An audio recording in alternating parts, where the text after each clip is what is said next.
This podcast is brought to you by Contessa Digital.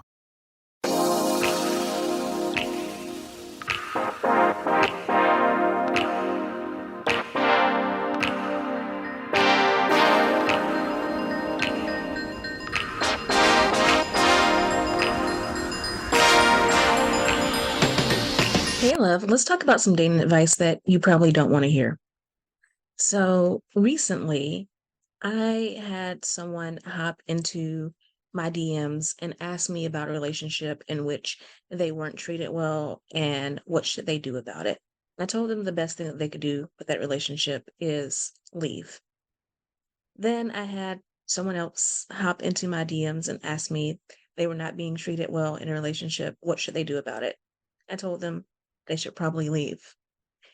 And then I found myself in the comment section on another social media platform arguing with this woman because she was saying that, sometimes women can't help being pick-me's because they fall in love with a man and then the man dangles marriage in front of their faces and then they're forced to act a certain way in order to stay in this relationship and stay with that man because they so badly want to get married.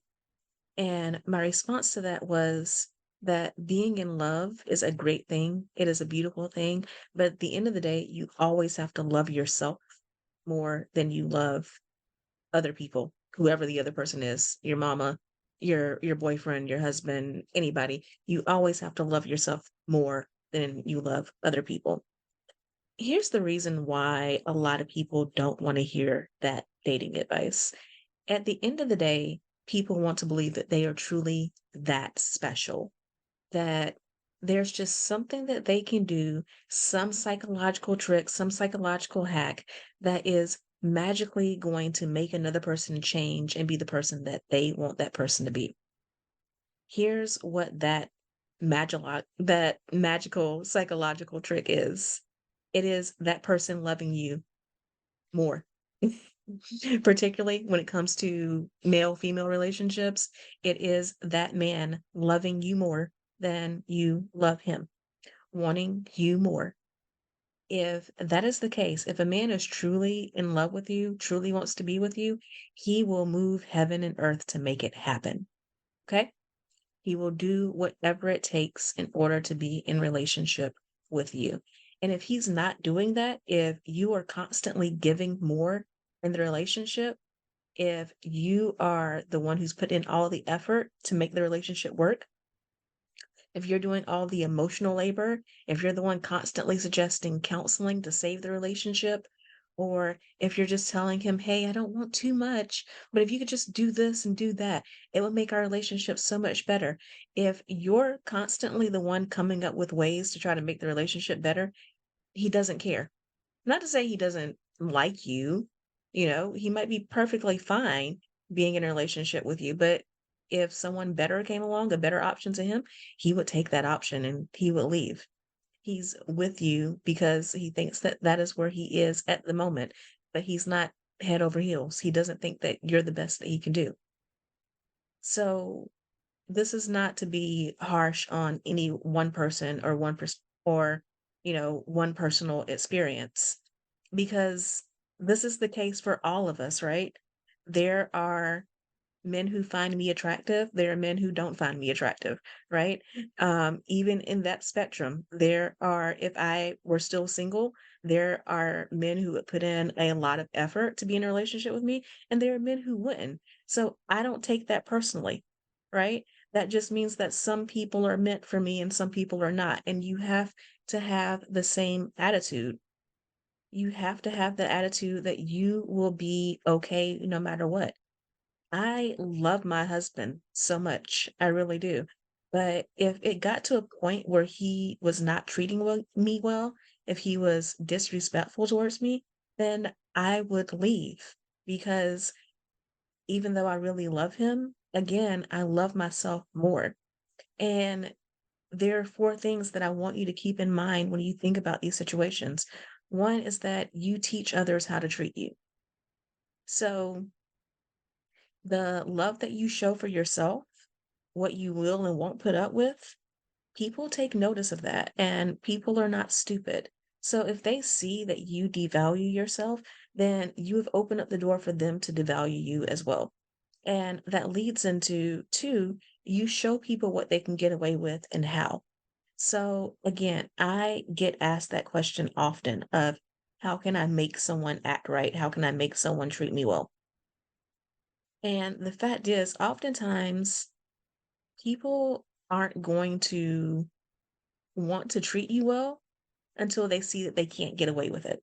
So if at the beginning of the relationship, you set your standards and your boundaries high and you make it clear, hey, I'm not the one to be messed with, then people will respond to you and respect you accordingly.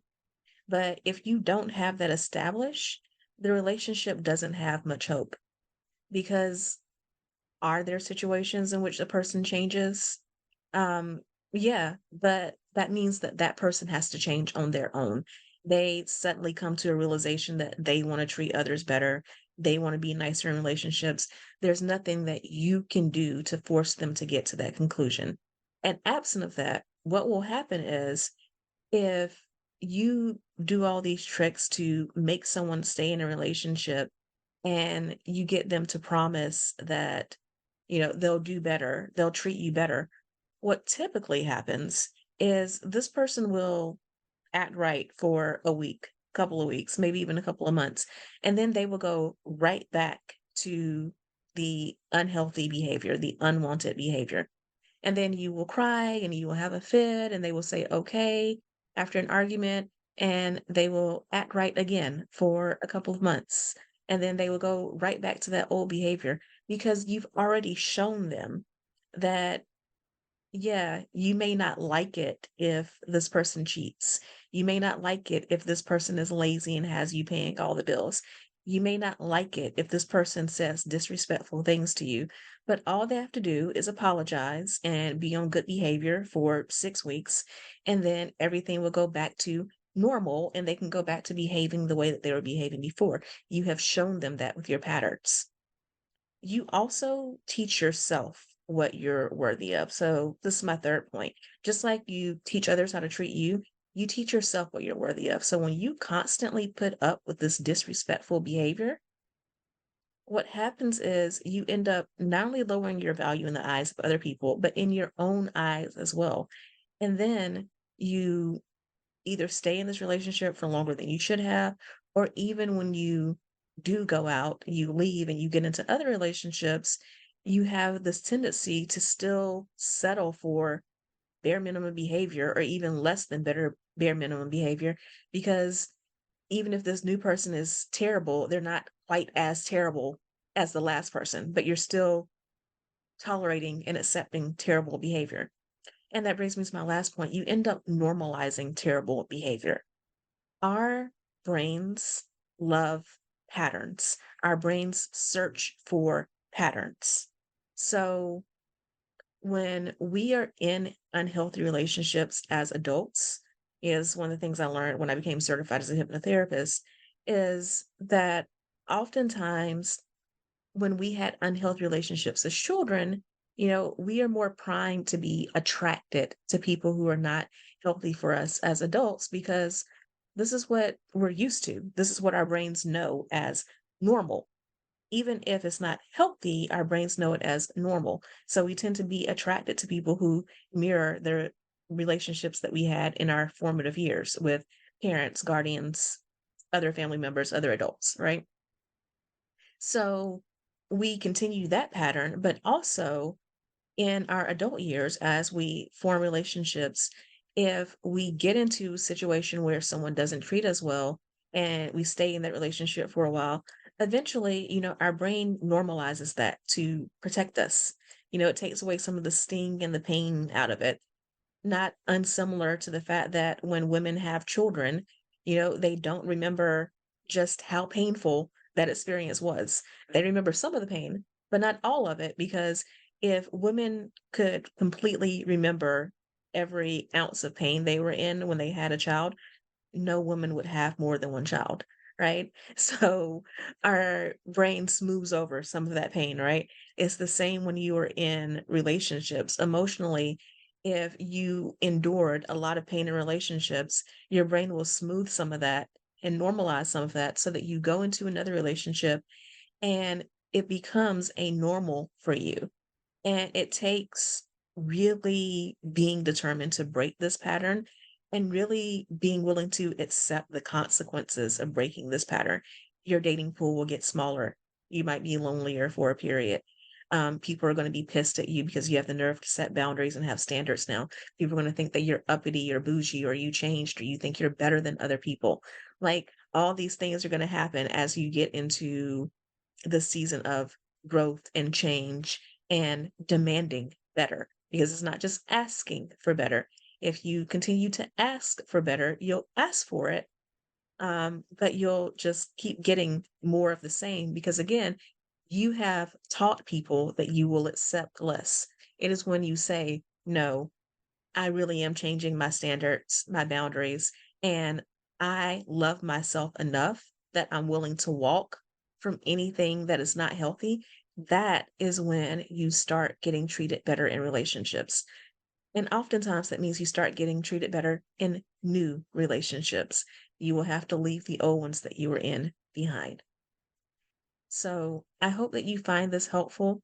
Let me know in the comments if you want to talk more about setting boundaries, about raising your standards. Happy to do some videos on that in the future.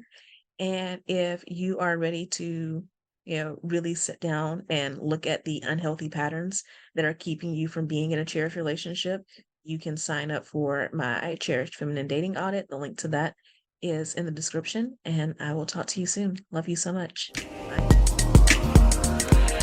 Hey there. So you made it all the way to the end of the episode, which means I have two things to say. One, thank you so much. I truly appreciate it. And two, you like me. You really like me. So I would appreciate it if you would show that like by subscribing to this podcast so that more people can hear about it and enjoy it as much as you do. And if you want to know more about any of the links that I mentioned on this episode or any guests that I've had, be sure to go to KeshiaRice.com/links. That's KeshiaRice.com/links. I can't wait to talk to you again in the next episode. So see you then.